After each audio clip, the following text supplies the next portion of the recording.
الله برکت الله.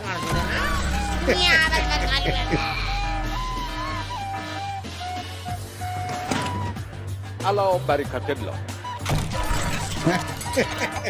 بچه ها توقف کنه، اگه این دست رو بزنیم مدال گرفتیم. اینترنت قطع شد.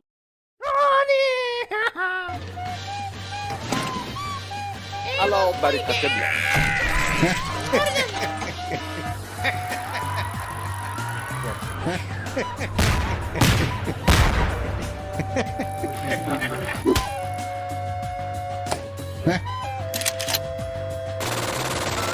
بچه ها تمرکز کنید، دست آخرین رو بزنیم برنده این برقا رفت. آخه چله تابستون برق رفتن چی بود؟ ما همه کرونا گرفتیم، تو رو خدا یه کاری بکن.